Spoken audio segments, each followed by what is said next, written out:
Leo, hi, welcome to Mr. Queen PH. At ito ang inyong weekly reading for July 8 to 14, 2024.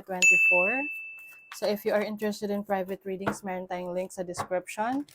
At sa pinned comment, pakicheck nyo na lang kung paano mag-book for a private reading.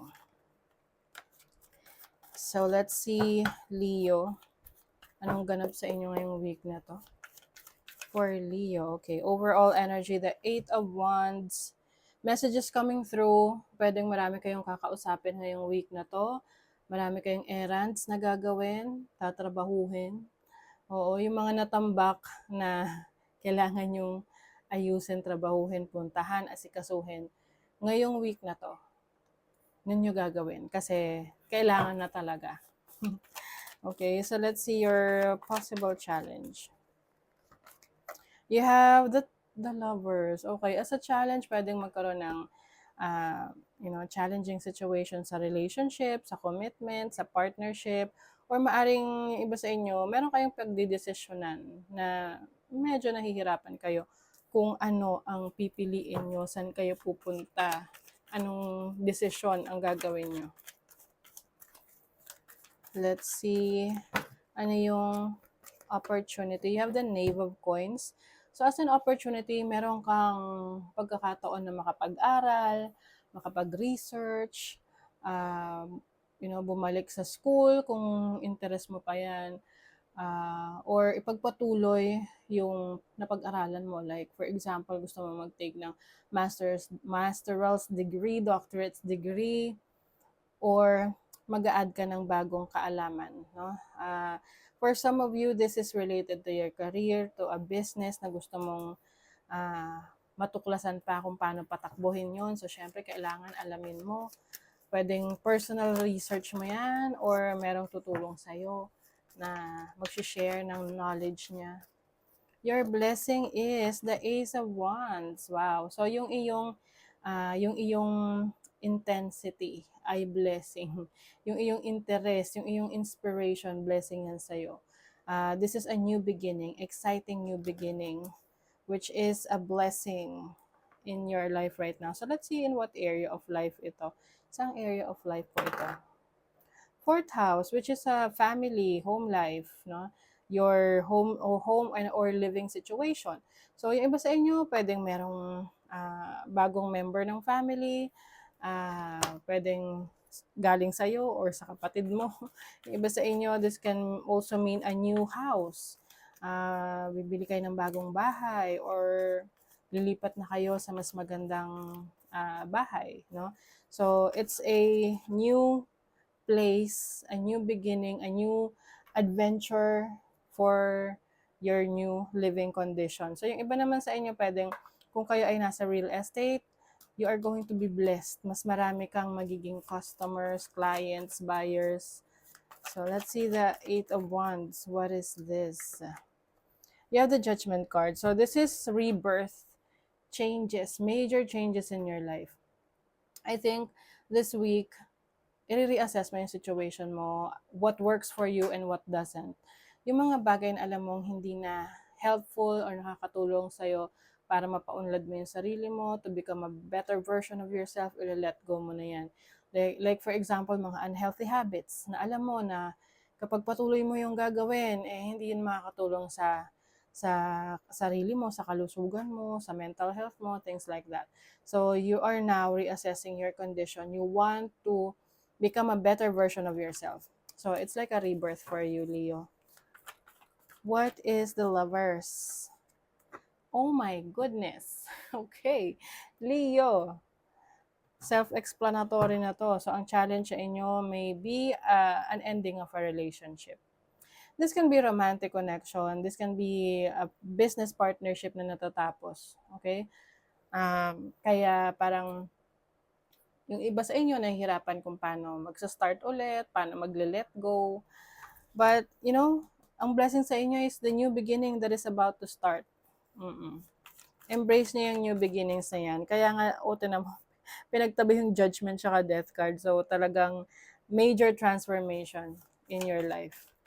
What is the Knave of Coins? The King of Cups. Oh, the opportunity is there. Merong love na naman. Okay?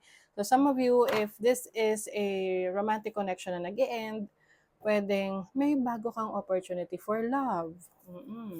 Baka mabilis lang maka-move on, 'di ba?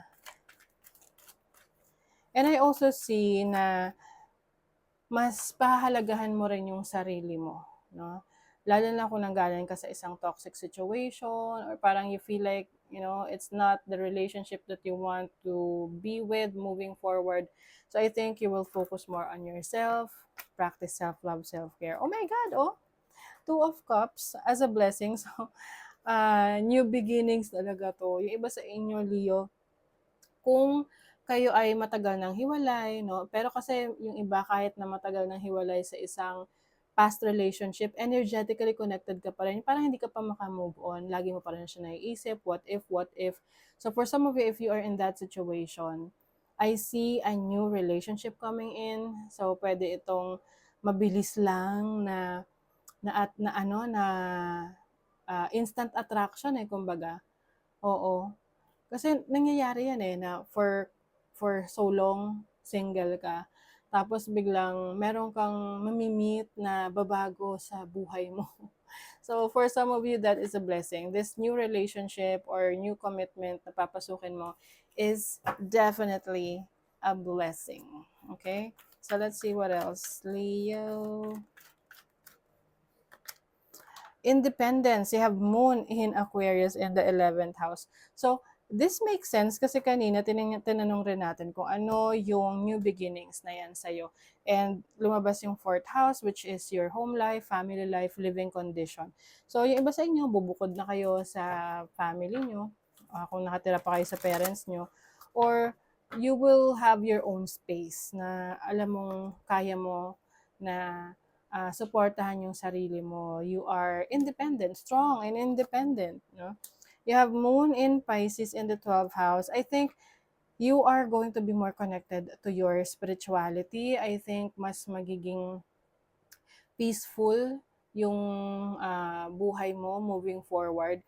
Especially that yung mga naging experiences mo in the past, yun yung nagpatibay sa'yo at mas nagpalawak ng pananaw mo sa buhay. You have Saturn in Scorpio in the 8th house, so may inheritance dito. Maaring isa ito sa good news na darating. Oo, yung iba sa inyo, naalala ko na naman. Kasi ito yung madalas kong nare-read for Leo is about inheritance money, no? Na makukuha nyo. Although Saturn is here, Saturn kasi is a challenging planet, no? So maaring may ma-experience kang challenges pagdating sa inheritance, yung mana ninyo, paghahati-hatian, medyo magulo kasi yan But eventually, you will get what you really deserve, no? So you don't have to worry about it kasi makukuha mo talaga yung para sa'yo. Okay? Let's see what else. Okay. May mountain. Ayan. So, ang mountain, it symbolizes some challenges in your life, no? Some obstacles na kailangan mong ma-overcome. Okay? So, it makes sense kasi itong challenge mo medyo mabigat, no? Like a transformation endings, a big decision. So, definitely, ikaw ay malalagpasan mo yung obstacle na yan. Okay? So, let's see what else. Kasi nga, you have the strength that you need para ma-overcome yan. You have garden. Wow.